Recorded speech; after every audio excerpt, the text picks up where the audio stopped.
All right, let's see. All right, tip the cab driver. I tipped the bellboy when he took my bags out of the car. Took the bags to my room, so I tipped him again. Tipped the wait staff. Tipped the pool attendant. Tipped the housekeeper. Tipped the shuttle driver. Man, when are podcasts going to start getting tips? Do you live, eat, and sleep the hotel industry? Looking to brush up on your game? You've come to the right place. Welcome to No Vacancy, the hospitality industry's #1 podcast, with your host, Glenn Hausman.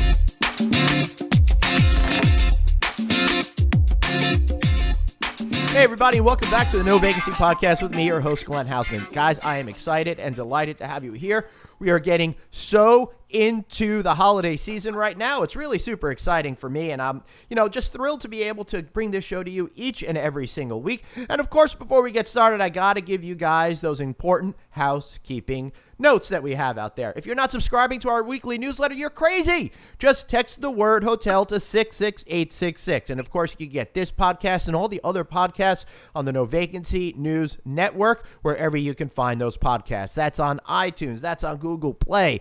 That's on any system that you could think of. We are there, not just with this show, but with the Hotel Tech Podcast, so the Hotel Design Podcast with Checking In with Anthony and Glenn, that amazing show that I get to do with the host of Hotel Impossible from the Travel Channel. Now, before we get into today's topic, I did want to thank Duetto for being a great sponsor of our show. You know the show is always brought to you every single week by Duetto, the revenue strategy technology platform thousands of hotels are using to make more money. Be sure to check out this great video they have about how they can help you and your hotel transform your business at getrevenueresults.com. That's getrevenueresults.com. And of course, big thanks to Red Roof for being a sponsor of ours as well as the California Lodging Investment Conference too. Woo! I am almost out of breath, but I will say this. When I'm thinking about the great holiday season, there's nothing I want to talk about more than, it's obvious, summer travel. And that's why I have two of my favorite travel agents here today. So without further ado, let me introduce Ms. Rebecca Alesia and Stefani Horowitz of SmartFlyer. Ladies, how are you today? Hey, Glenn, how are you? Hi, how are you, Glenn? I am doing so well. And merry, happy holiday season to you both. To you too. We're just working on surviving the next few weeks till all of our clients fly the nest and get to their tropical destinations. I really like that. Do you get a lot of complaints about people that are just unprepared to deal with the hell that I refer to as airports? We try to manage everyone's expectations. Stephanie and I put together an email last week to all of our travelers going out over the next couple of weeks, reminding them to exercise some patience. They should expect lines at the airport, TSA, and also customs on the other end. We also reminded them to get their passports in order and make sure that they match their airline documents exactly, and that will eliminate a lot of the headaches and hassles that can spring up. Oh, Rebecca, I'm so glad you said that. I've heard multiple horror stories of people showing up to the airport and either their passports are outright expired or so close to the expiration date that they're not allowed to travel. And that's one of the things that surprises me, that even though it's not expired, your passport is technically expired before being expired, which is a strange thing. Correct. Exactly. So, I could talk about how horrible the airports are, but I don't have that experience because I am unfortunate enough to have made diamond status this year. And I just got the Clear service at the airport, which I'm happy to say came for me complimentary through my airline. Have you had any experience yet with Clear? I'm curious as to what your point of view is on it. We're hearing more and more about Clear. Over the last few years, almost all of our clients have upgraded themselves to TSA, pre-check and global entry. And we're looking to Clear. I know they've partnered with American Express and with, I think, JetBlue to bring people a more expedited and streamlined airport experience. So, of course, we'll be investigating that for our clients in 2019. Well, let me give you a little bit of unsolicited information. I was lucky enough to get this through Delta Airlines as a benefit for flying way too much this year. And I've been trying to, it's going to be lame, stay clear of this service for a while because I didn't really understand what the purpose of it was, because I had pre-check, I got global entry, but I'm so glad I was able to get it because I showed up at the airport earlier this week for a job that I had in Memphis, and the pre-check line must have been 50 people deep, and I only had 45 minutes till my plane was going to take off. Thank goodness I had Clear. I put my fingers on, it recognized my fingerprint, and I got to skip that entire line, and I was in 2 minutes, and it was pretty awesome experience. So I highly recommend it, especially because they're going to be coming to a lot more stadiums. And if anybody likes to go out and enjoy themselves at stadiums, it's a great way to avoid those security lines too. So ladies, let's just jump into this amazing topic, summer travel. I'm thinking about great places to go away. I'm curious as to the trends that you're seeing out there and how people are looking to vacation a little bit differently than they might have in years past when it comes to their summer vacation.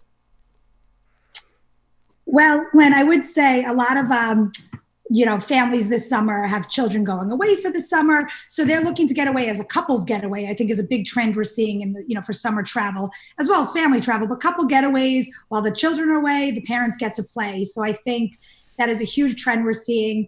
A lot of people are requesting Europe or wanting to go to Greece, to Italy for the summer, places they normally can't get away because they don't have the amount of time to spend on vacation while their children are home during the school year. I like that idea of shipping the kids off to camp and then leaving the continent. I'm sure that they'd be thrilled about that too. So you mentioned Greece as being a place to go to right now. What is it that's happening in Greece that's getting people excited to go in 2019? Well, I think what's exciting about Greece, Glenn, is that you can go so many times and it's never the same trip twice because there are so many islands. In the beginning, people will, of course, want to do Athens, Mykonos, and Santorini, and Santorini. But over time, you see that there are all these other places. You can go to Crete, Naxos, Rhodes, Folegandros. There's so many other smaller islands and opportunities for exploration. And if you go to the smaller islands, you really get to immerse yourself in that authentic culture. And we're encouraging clients to go a little further afield in their travels, especially if they're going without their kids. And then they can really experience the food and the music and the art and the culture and, of course, the architecture. So what are some of those places outside the traditional locations that you're finding that people are most interested in, and what kind of experiences can they expect to have? Well, of course, the number one experience that everybody wants when they're in Greece is to do things from the water. So we're doing a lot of catamaran sunset cruises, afternoon barbecues, snorkeling off of the back of the boats, fabulous beaches. And can I say people like to just go and drink on the beach? Is that okay to say? Hold on, let me check. Yes, it is okay to say. You've been approved. Well, those are, it's always a blend of activity and relaxation. And so those, Greece really gives you the opportunity to do both of those things. Right. So I'm learning a lot over here already. I'm really shocked to learn that people like to ingest alcoholic beverages while on vacation. So that's really different. But seriously speaking, I'm seeing that, we've been talking about this constantly on this show since its inception, about really heightening those experiences, about doing things a little bit differently than other folks are doing so you could come home and you could have those bragging rights, right? So I have a feeling people are getting a little bit more sophisticated when they want to plan that trip away, especially if it's without, junior and junioress, if that's a name for a daughter. Sure. We're also seeing it, Glenn, with family travel, though. We have clients that are going to Spain at the end of the summer and are doing a full day, a bread making experience along with a biking and hiking tour. And that'll be a really full day. I'm sure they'll sleep well that night. But so that's something that's a little off the beaten path out of Sevilla. And it's not something that everyone is doing. And we're trying to emphasize those type of experiences to help our clients create memories.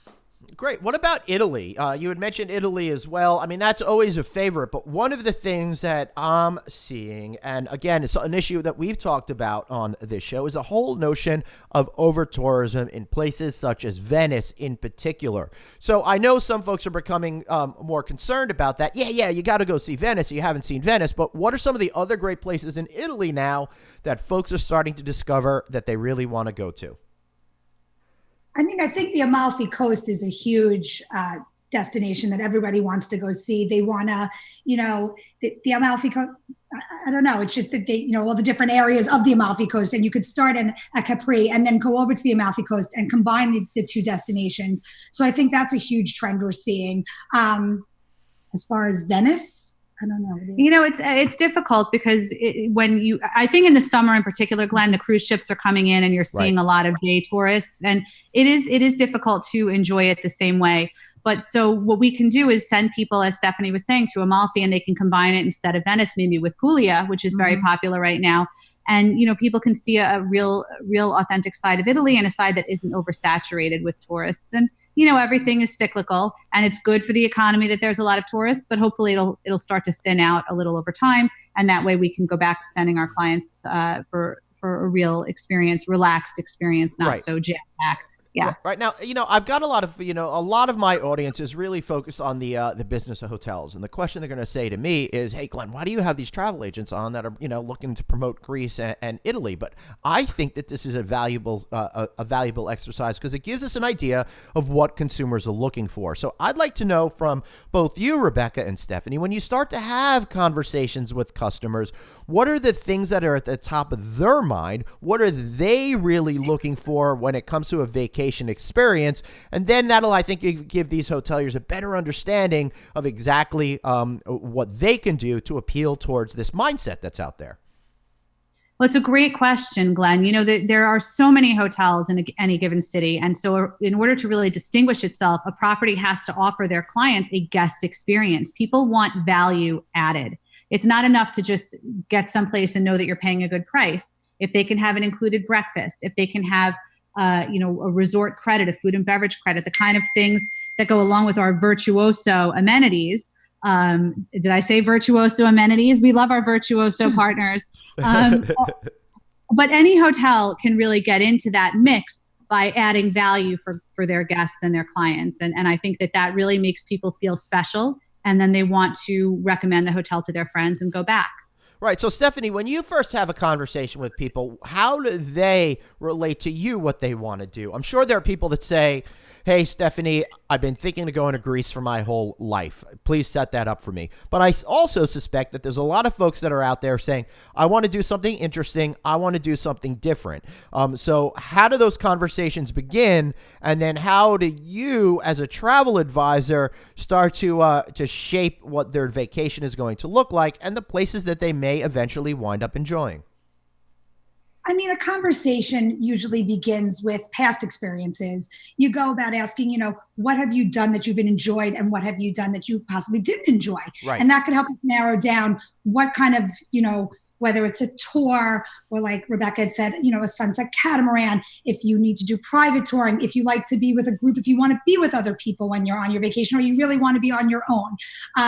Like Rebecca had mentioned, there's so many fabulous cooking classes now in Italy that people are making. If you're traveling with your family and you want to do the pizza making, that's a fabulous trip to take. Are you adventuring? Are you looking, like Rebecca had mentioned, hiking? Are you looking to do outdoor events? Are you looking to, is your family more into the museums? Are you looking to do more sightseeing like that or a real hands-on experience?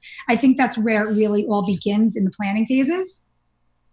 Right. That makes a lot of sense to me. And what's interesting is how much travel advisors such as you folks, bring to the table. And every time I speak with Rebecca and now Stephanie, I feel always compelled to discuss this great vacation experience that Rebecca helped advise me on when I took my family to Israel in the summer of 2017. And what I thought was really great, Rebecca, is you kind of had an idea of what I wanted, and then you were able to give me suggestions of things that never would have come into mind. I never would have imagined when I'm thinking of going to Israel that I'd be able to, ride off-road vehicles on the border of Syria through a bombed-out military base. I mean, that was one of the major things that I came away with going, holy F, this was an absolutely incredible experience, but I would never have thought to do it on my own.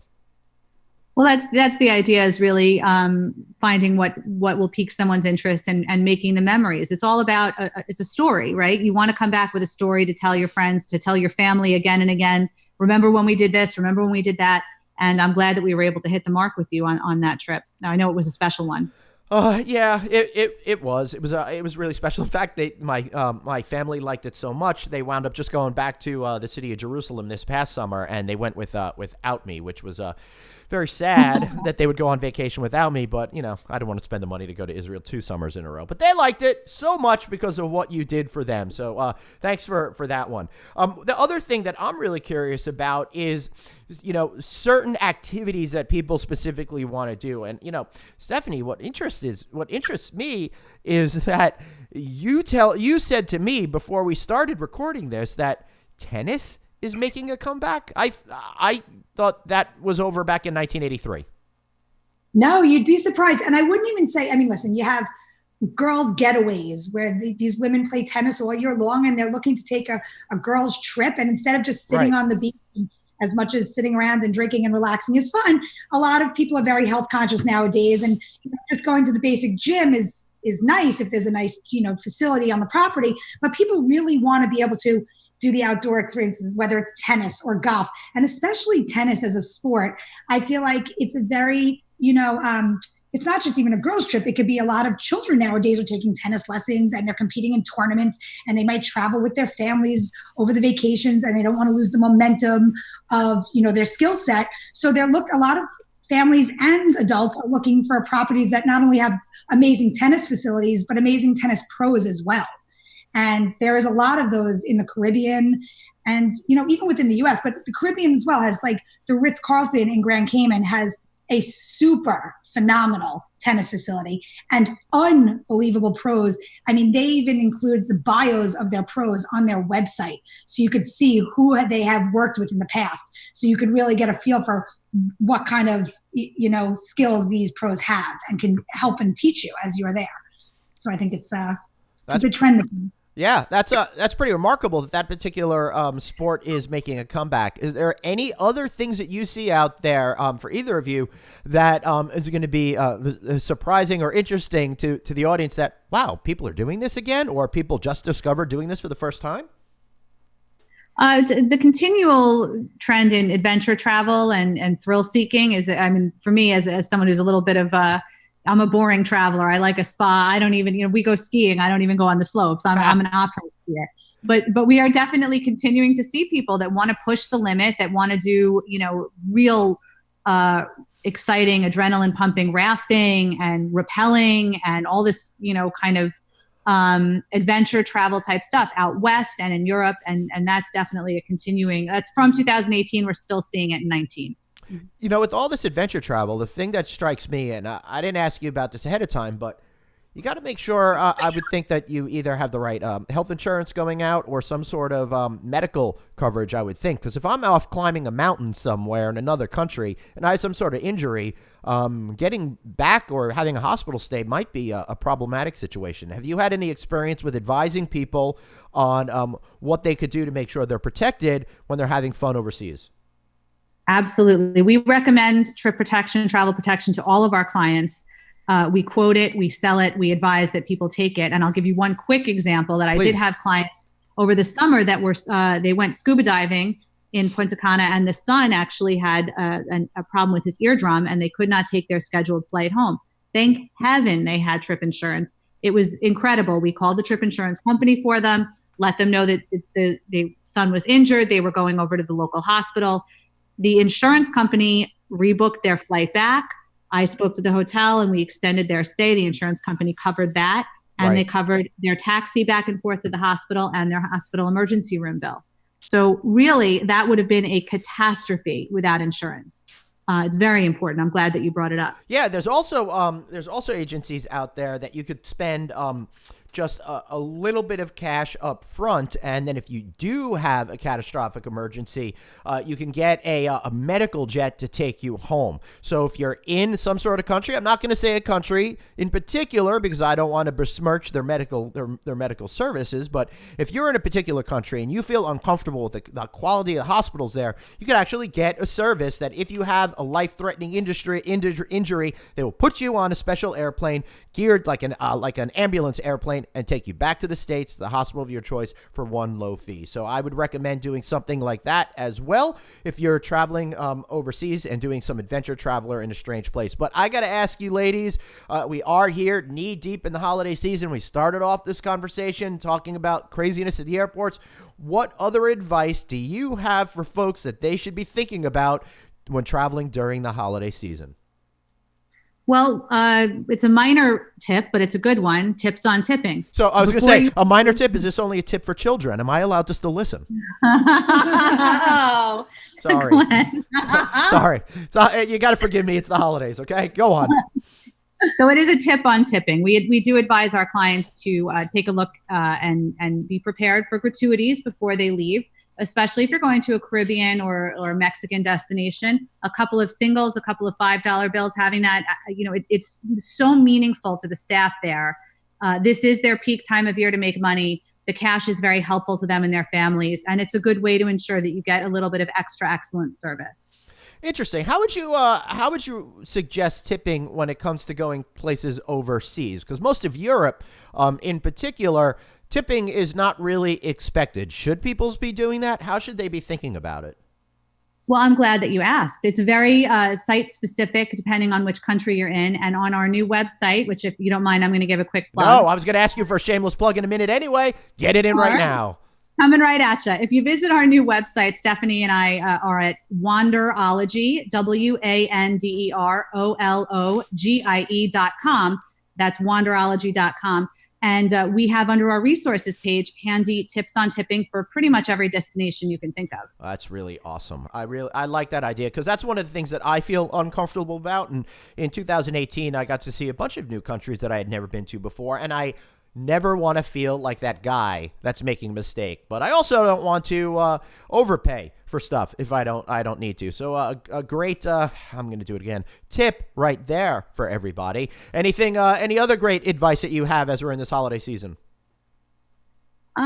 Really just be patient when you're traveling. Recognize the hotels, the resorts, they're excited to have you there, but it's also, they're at maximum, most of them at maximum occupancy this week. So just asking people to be reasonable and, keep calm and call your travel agent if there's a problem. All right. I love that. I love that advice. Take a deep breath. Take your time. It's going to be okay. There's going to be a lot of frustrations when you have travel. And one of the things that I think we all have trouble with is sometimes getting a little frustrated about things that are out of our control. So we got the Wanderologie site. Is there any other ways that we could find either of you two?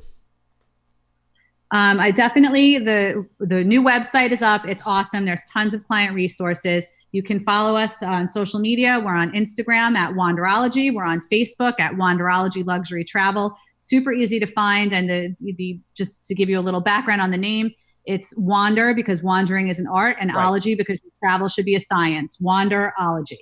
I love that. So I got to ask you all one more question before we wrap this up. So are customers getting more sophisticated about what the wants and needs are for their travel experiences?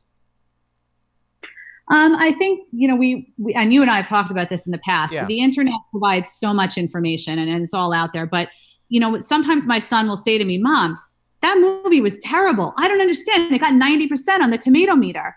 And I say to him, well, did you ask your friends if they saw it? And he said, oh, yeah, my friend Jeremy said it wasn't very good. So, you can look on the internet and take advice from the internet, but it's never as good as speaking to someone who knows you and knows what you're going to like and not like. So I think people are discerning and sophisticated. They may do their research, but they would prefer to have one-on-one knowledge.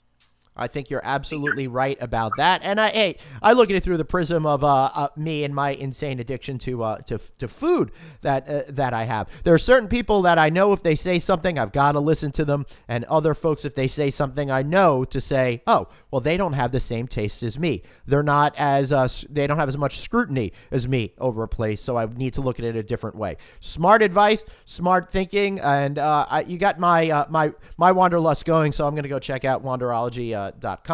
Stefani, any final words from you? No, that's it. Just happy holidays, everyone, and happy travels. Stay safe. Great, and happy holidays to both of you and to my audience out there. Stick around because after this commercial break, I've got an incredible interview.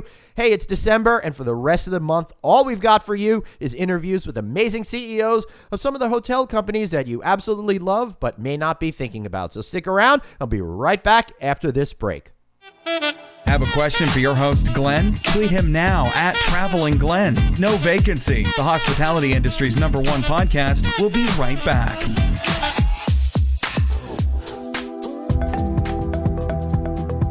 Hey Hey everybody, Glenn here. So you know there's been a lot going on at Red Roof this year. I mean, it had the introduction of their soft brand, the Red Collection, their new extended stay option, Hometown Studios by Red Roof, but there's one thing you can't overlook, and that's the Red Roof brand itself. After all, Red Roof offers one of the highest RevPARs in the economy segment and has been #1 in online guest reviews 8 years running, according to Clarabridge. They're careful to make sure standards reflect guest expectations, are fully tested, and well priced. In fact, they manage about 20% of the system, so they have skin in the game as well. And of course, Red Roof Plus, the brand extension that created the upscale economy market with wood-like flooring, high-end bedding, spa-inspired baths, enhanced landscaping, and more, all of it based on customer research, and all having a dramatic effect on owners' financial results. Plus, Red Roof offerings come with the Ready Card, a richest-in-class loyalty program with more than 2.5 million members. And it all just happens to be the least expensive loyalty program there is for owners. Put it all together, and it's no surprise, Red Roof has a franchise satisfaction of 94%. And those franchisees will tell you, genuine relationship, real results. It isn't just some slogan, it's just how Red Roof operates. To learn more, visit redrooffranchising.com or call 888-473-8861. That's redrooffranchising.com or call 888-473-8861. And tell them Glenn sent you. Back to the show. It's No Vacancy, the hospitality industry's #1 podcast with your host, Glenn Hausman. Hey everybody, welcome back to the No Vacancy Podcast. It's me, again, your host, Glenn Hausman. Excited to be here today. Why? Because I had the opportunity to get out of these interviews that I do on a lot of the U.S.-based companies. I'm headed to Italy today. Well, maybe only in a mental state of mind, not in the actual physicality of it. Although I am in Napa Valley today, and they've got great wines, which kind of reminds me of Italy, but it's not Italy because it's Napa. All right, I've completely gone off the deep end, and I'm excited today to have Mr. Valeriano Antonioli, Chief Executive Officer of Lugarno Collection, which is the management company of Ferragamo Hospitality. How are you, sir? Fantastic, Glenn. Thank you. I got to tell you, I started off a little bit nervous, but after I think I got your name pronounced correctly, I'm feeling a little confident today. And then everyone told me in the United States, if you have an accent, you are someone. Yes. The way you pronounce my name, now I am someone. Yes, thank you. I'm not sure if that's a compliment or not, but I'm going to take it as that. No matter what. It is a compliment. Okay, good. Thank you. Thank you so much for speaking with me today. So, all right. So the Lugarno Collection, great brand, but not one that's necessarily all over the world. Really, very focused in Italy, mostly in Florence. Well, right? we have 4 hotels in Florence. Mm-hmm. We have 1 hotel in Rome, but our feeder markets are the United States, UK, overall Europe, Asia. So although we are not everywhere in the world, our guests are coming from all over the world. Right. It's because everybody wants to come to Italy. You even have a portrait hotel in Roma, but you're mostly located in Florence. So how does that inform you as an executive in terms of running a collection of hotels that's in one very specific location? And I ask you because you really made a great point of like the world comes to you instead of you going out to the world. Well, no, it's the stepping a step back. Mm-hmm. We have 5 hotels, mm-hmm. which are part of the Lugarno Collection, which is the management company of the Salvatore Ferragamo family. Many years ago, we had the opportunity as well to name these hotels as Ferragamo hotels, but we decided not to do it, and maybe it's a question which is coming later. It is going to be a question that's coming later, but I love that you anticipated that. So we'll get to it. Okay. This way we'll keep people listening. Right, okay, so this will come later. And our hotels are traditionally based in Florence because Salvatore Ferragamo family is from Florence. There we have a Hotel Lugarno, which is our flagship, and this is actually the hotel for the American crowd. We have the Continentale, which is white, very romantic for lovers, I would say. We have the Gallery, which is the hotel for the fashion and for art, and we have the Portrait, as we have also the Portrait in Roma, and maybe very soon we will be ready for an announcement for another Portrait in Europe. Excellent. So it sounds like each hotel has a very specific and distinct point of view. It is correct. Actually, I used to say it's a kind of a joke, but because the gallery is the hotel for the fashion and for art, is also used from singles. So it is the hotel for singles traditionally. There you can have the best view into the new collection of shoes. If you are entering the breakfast room every morning, it's really fantastic. And then there is the Continentale. So if you have a new love story, the Continentale is a perfect place to be in Firenze. If you get married, newly married, then you move to the Portrait. And I would like to say something about the Portrait brand later. And if you are a little bit older with age, you move to our flagship, which is the Hotel Lugarno. Okay. And in case something will go wrong, you go back to the gallery and you start again. Right. I know some people that are in midlife crisis. They're already at their third time having to stay at the gallery. At the gallery. Yes. Well, that's more. They don't make great decisions, except apparently in the hotels that they stay at. So, the interesting thing to me about this is that it's owned by the Ferragamo family, right? Which is style. It says to me. So, tell me a little bit about how that informs what you're trying to do as a hotelier when it comes to creating great experiences that have that sense of style to it. You are absolutely right, Glenn. The sense of style and elegance and as well of tradition are fundamentals in our brands. We cannot transfer the value of the fashion into hotels simply because fashion is very volatile. Every 3 months you would need to change uniform, curtains, and even more. So it's not sustainable. While hotel, they have to live for 15, 20 years. So the value of elegance and style, it is the trade union between all our hotels. Now, one of the things that I do on my hotel design podcast series is people talk about creating designs that are timeless, right? Because you don't want them to be too pegged to the moment. So how do you balance creating something that does have a sense of style and a very definitive positioning to it, but retaining more of a sense of timelessness, so you don't have to go back every few years and do a complete renovation? Well, it's a good question. Actually, if you will visit today the Continentale, which is 20 years old, or the Gallery Hotel Art, which is 22 years old, you will probably ask me, did you recently renovate it? Because they still look fantastic.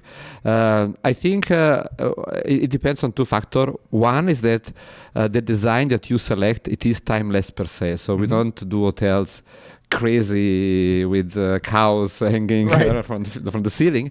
That's my entryway at home is cows hanging from the ceiling. It happens when maybe you give too much freedom to architects and interiors. Sorry, but there were hotels with sheep at the entrance. Yes, that's going to be my next home. Right. So one reason one way to keep the timeless is to have the right architect, which really understand which are your value and of elegance and style. Second is the material you use.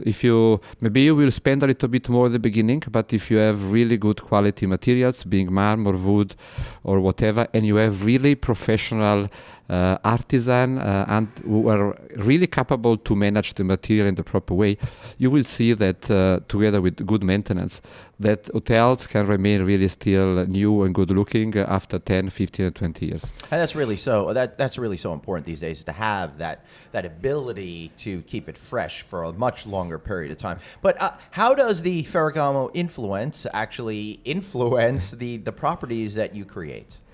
Well, the influence is there every day because the family, the individual of the families, they live and work in Florence, where is the headquarters of Salvatore Ferragamo. So every time they see something which maybe is not aligned to their style, they of course share their opinion. So you have to make sure that everything has a certain level of elegance, and you can never relax. We have a lot of landscape gardening. If you close your eyes for 1 week, you will have a forest. So you have to manicure every day the landscape. You have to make sure that pillows are prepared in a certain way, and you have to do it almost constantly, because every time a guest is using a couch, you have to come back and reset it. Right. That's a great point, because at home, my like couch cushions look horrible because people sit on them and then they crush them and then they just leave them like that. And I don't have people coming in every day to fluff them. Maybe I should look into getting a pillow fluffer for my house. But I can guarantee you that if you keep your house in a certain level and if you have your own standard and you try to maintain that own standard every day, you will feel better every time you enter your house. I agree. I think that there's something about when it's crisp and clean, kind of taking that Japanese idea of feng shui, right? It just makes everything a little bit better in your life. Everything's calmer, more organized, and I like that. So how do you keep those standards so high between yourself and your general managers at your property to make sure that you're always taking care of the tiniest little details that mean so much? Because we are on top of it and we know that is very important. Believe it or not every hotel gives a lot of importance to the perception that every guest can have every time they enter a specific location. For us, it is very important. First impression is forever, and we want to be sure that first impression is the one that we want. And we have a department called Style Department. Cool. And we have 5 people working in that department. And the only thing they do every day is to make sure that if something is broken, or missing, will be replaced within a certain standard. Not the general manager in charge for replacement of the FF&E or the SSNE, but the style department. But they're also every day working with the housekeeping director, with the head waiter, with everyone is in charge for the front of the house, to really ensure that also these people, they understand the importance of having a pillow set in a certain way, of cleanness, of the books set in a certain way. You know, we have many libraries, and book management, it is very important in the way, the size, the color, and to put them in a certain order. So this is what the style department does every day. All right, that's a detail that is so amazing to me, because when you're getting down to the level of making sure the books are arranged in a way that they look a particular way, that's great. Because I can't stand on the bookshelf at home if I have a giant book in between smaller books. Well, it's not only the size. I think the main thing, if you want to do an experiment in your house, is the color. That's right. Try to rearrange books by the color. It will change completely the effect that you will have in your library. Right. Okay. I'm going to go home and do that as soon as we're done with this interview. Okay, I'm not. I'm going to be staying here all weekend. But I will say this. Why go with Lugarno Collection as opposed to the Ferragamo name? Because if I'm thinking as an outsider, so many more people just know that name. They instantly know what it stands for. It's a good, strong, solid brand. Why not just use that? Why start something completely different? Because you can't. You can't, simply because the hotels are for 20 years. Fashion is very volatile. Every 3 months you have a new collection. Right. And unless the fashion brand will commit a lot of financial resources to keep the hotel up to the changes of the fashion. And if you don't do that, you will have the fashion suffering, because the hotel will remain static for 10, 15, 20 years. Okay. So and will not go with the changes of the fashion. Right. So what you're saying is by actually leveraging the Ferragamo name, you'll be putting yourselves in an adverse position to meet expectations, because they would be so different from the consumer. This is one, but it's what you said at the beginning. Style, elegance, and a certain savoir-faire. It is what we bring with us from the Salvatore Ferragamo family into the hotel. So, but we don't aim to follow the fashion changes, which are really too fast. Right. Yeah, they are really fast. You couldn't even order a piece of furniture and get it in time before the next collection of clothes has to come out, right? More or less is and actually, if you will research worldwide what's happening with the fashion and hotels, you will probably notice that still today the Salvatore Ferragamo family is the only fashion family or group designing and managing hotels directly. There are no other fashion groups doing that. You might tell me, wait a second. Totally. Armani is not Armani fashion. It is Armani Casa, which is furniture. Jewelry, Bulgari hotels are not or is not fashion. It is luxury jewelry. Jewelry are forever, like hotels, and so on and so on. And if you will find some fashion brands somehow relating to hotels, it's because they do it with furniture, they do it with FF&E, but they don't do it with the fashion per se. Right. Okay. So you're attracting guests then. We mentioned a little while ago from all over the world. So how do you create an experience that gets the same reaction from someone from the United States as someone from China or somebody from France? Well, we don't want the same reaction. But actually, thank you very much for the question. And I will answer, if you give me a few minutes, by speaking about... the more you speak, the less I have to think of questions. Okay, I love all it. right. But, and I would say a few words about the portrait brand. And I trust that your audience is quite young and dynamic. And because 5 years ago, we wanted to create a new brand which should cater to the today's affluent traveler. And we understood that what today is more valuable is a personalized experience. Time is very valuable, and we don't want you to lose time. And starting with these two points, we created the portrait brand. Portrait is the portrait of the guest, which meets the portrait of the city. We become the time manager of this experience, enabling the guest to have the best possible personalized experience in that given city. And we become a personal friend. We get close as much as the guest want to him. We can also stay far away if the guest wants so. But we recommend them by becoming his consultant, many activities to do in the city. So we are not only a hotel, we are a kind of destination management companies which help the guest to style their time with us. I think it's very important to say that this opened in 2014, the first one? Well, it is a rebranding in Rome, and it's the Portrait Rome. We started in 2014.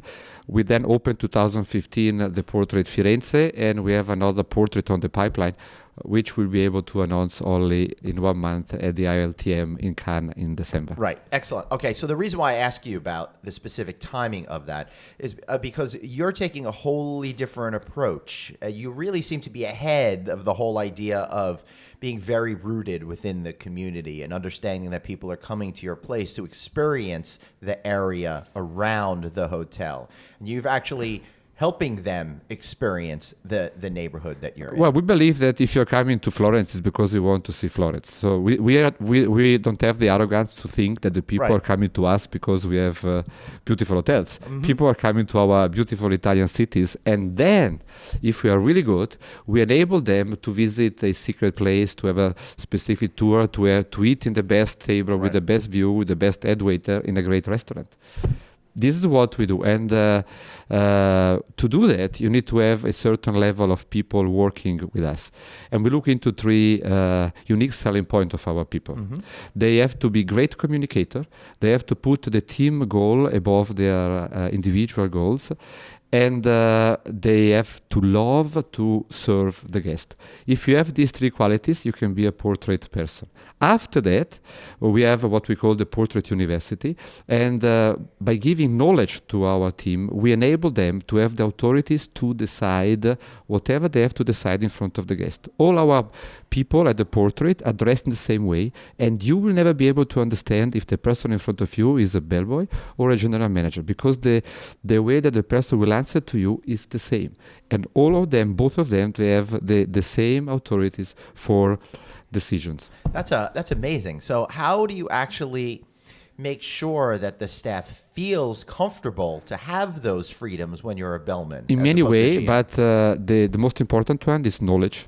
Just to give you an example, every month all our employees front of the house of the portrait, they have to visit 2 restaurants, they have to attend 2 excursions, and they have to visit 2 museums. We pay for that. By doing that, every month they increase their knowledge, and every time you will ask them which is the restaurant, they know. They will know the restaurant, the waiter, the dish, everything. Right. That is beautiful. Reminds me of the taxi cab guys in Las Vegas, where they get to go see all of the shows. They get comp tickets, so that way when someone's in their car, they can say, "Hey, you should go see the show." Now I know who to ask next time I'm in Las Vegas. Right. Except you'll probably be taking a Lyft or an Uber instead of the cab guys. But the point is that that's really an interesting idea to me. You actually let them have those experiences so they can relate them in a very first-hand way. And I think that makes a more intimate connection between the hotelier and the guest that's staying. This. And then the other part is that because it's a portrait of the guest and it's a portrait of the city, you need someone in the middle who can intermediate and help the two portraits to meet. And we do in a way that half of the team is Italian, mainly from Florence or from Roma, depending where the hotel is, and half of the team is international. So we have one Brazilian, one American, one from Israel, one from Syria, and etc., etc. So that 1 week before you are arriving, the person of your nationality from our team will contact you and start the personal relationship, because it's not only knowing the language, but it's knowing the culture of the person. Coming back to your question, how can you make the experience of everyone the same? We don't want to make the experience of every guest the same. Every experience you want the emotion to be the different. same, just not the experience. What we want for them, the same should be the bag of emotions and the memories that the guest should take home. Right. Wow. That's pretty innovative. I've not heard anything like that about having folks understanding the culture of where the customer is coming from. So that really helps the folks on staff curate the perfect experiences for it, because they get to know the guest, they understand where their point of view is originating from, and then they could craft a perception based on that. That's what's happening. And if you would take your time to have a look at the what the guests are writing on TripAdvisors, for example, on Portrait Roma or Portrait Firenze, you will find out all these things. Yeah. There will be guests writing about this experience, about how nice was our employee, etc., etc. They don't write about the center location, because there are many hotels in the same location. They don't write about the design, which ours we think it's fantastic, but they write about the interaction they had with the people. And this is another column of the brand portrait, is human touch, the human interaction. We believe in technology, and we try as well for the new project to understand which technology will help guests to live better and more relaxed, although certain hotels complicates life, especially with the lighting in certain hotel rooms. So we believe in technology, but we believe that human touch in the future could be one of the biggest differentiator between a successful brand for the affluent customers and a normal average brand. That is amazing. This is exactly what I am preaching to everybody when I'm doing keynote speeches around the United States, when I'm doing this podcast every week. That is so the future, that one-on-one human contact. I always say hoteliers all do a great job. Designs are all great. The on-property experiences are all great, but it's that one-on-one interactions that we have for people that are the most memorable and create that reasoning that people are going to go home when you say, you're not going to believe what I did. That's the difference between success and middle of the road. Okay. So the other thing that I love that you said a few minutes ago was that you understand that people aren't coming to Florence to stay at your hotel. They want to stay at your hotel because maybe they're coming to Florence, right? So what do you see as your role to promote your hotels? But how do you I guess you have to promote the destination first and then get people to want to come to the hotel. How do you see the marketing aspect of it work for you? Well, in everything we do, we promote the destination first, and within the destination, we try to highlight our unique selling points. And of course, we also know which our targets market, and we try to be very specific in our marketing action. But the destination always comes first. Right. Excellent. You're really exciting me, because you're really you're confirming all of the things that I've been saying. So thank you for making me feel good that I'm out there saying. Can't you visit us? For everyone on the broadcast, have a look at lugarnocollection.com. Yes. And visit us in Florence, Rome, or a new destination which we more about that. But I wanted to talk to you about leadership.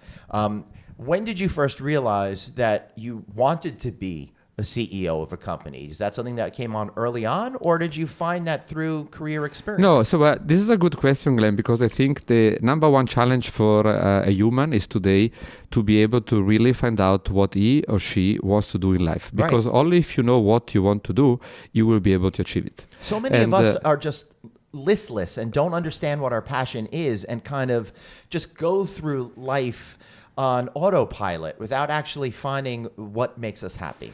Well, I've been in this term very, very lucky because when I was very young, I'm from the mountains in the Alps in Italy, and in my village, which is a tourist destination, either you work in a hotel or you don't do anything. Right. Yeah. Or you take care of the cows or whatever. Right. Because but I decided when I was around 18, 19 that I wanted to become the general manager of the best hotel in whatever city by the age of 30. Wow. And I really managed to become the GM at the age of 30. Wow. I became the youngest general manager of Starwood Hotels Resort, Europe, Africa, Middle East, when I was 30. And for achieve it, I really put all efforts I could invest in that. I made my plan. I knew that I need to become fluent in English, to become fluent in German. I knew that I have to do maybe a university for economics, which I did in the evening, from Munich, Frankfurt, and from Russia, St. Petersburg, with the university in Germany. I've been flying back and forth for 2 years. I knew that I had to accumulate experience on the rooms division, on the food and beverage, in restaurant, in sales and marketing and finance. And this is what I did. I didn't save any minutes during the years between 18 and 30 because I wanted to become the general manager of the best hotel. And you know what did happen? When I became the GM, yes, it was not the best hotel in town. So I had 12 months to transform that hotel into the best hotel in town in Milano. And actually, I did it. That's amazing. Because I created in the year 2000 what we call the Diana Garden. The hotel was a former Ciga, so one of the most important hotels in Italy. Ciga went bankruptcy, became Starwood, and Starwood in Milano had 3 brands, and my hotel became a Sheraton, which has nothing to do at that time with luxury and top destination hotels. And but I created in the garden a few bars which targeted the people in Milano. And that bar called Diana Garden became the place to be for many, many years in a row, became the inspiration for Bulgari Hotel, became the inspiration for Armani to do his bar, became the inspiration for Dolce & Gabbana to do his bar, became the inspiration to change the way of having aperitivo and happy hours in Italy. And so by doing that, I managed to transform that hotel, which was not the best hotel, within the most wanted hotel in Italy. That's pretty unbelievable. So what was it about that space that was so transformative that everybody felt like they wanted to try to replicate what you had accomplished? Because it became a social destination. But how did it get to be that? What was the mechanism that made people go, wow? Because I'm not from Milano, I'm from the mountains, but Milano is my capital. And I realized when I arrived there that there was no green areas. And to emphasize, if you have a tree in Milano, build the bar around it, and the place will be successful. I had the garden. Right. Although the garden was a little bit hidden, I transformed it into a bar.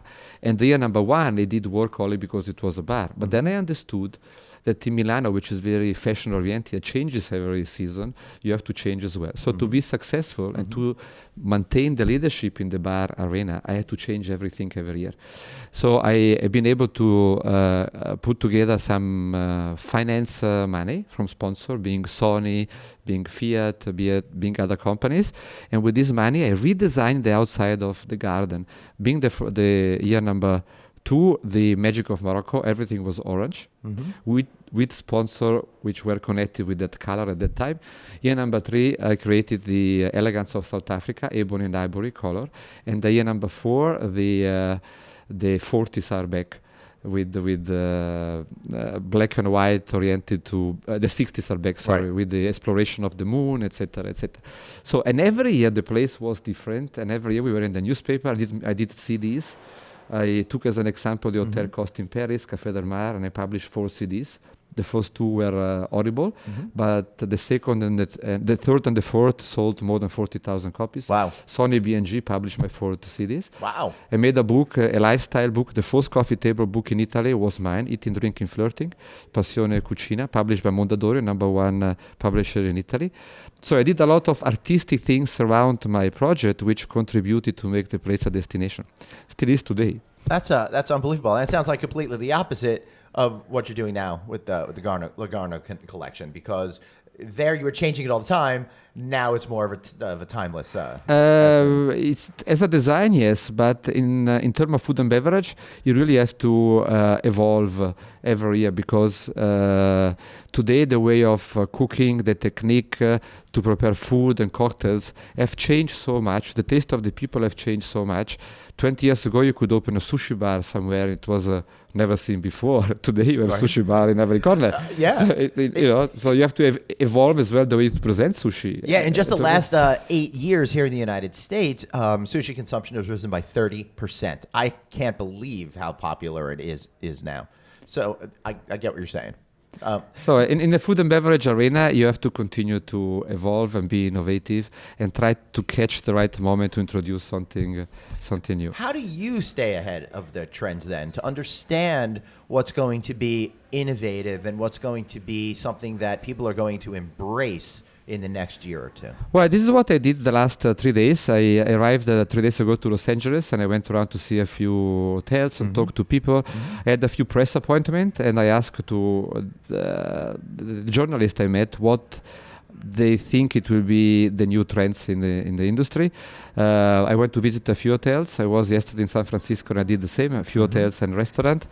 And by talking to people, you try to understand which are the value which will be important in the coming years.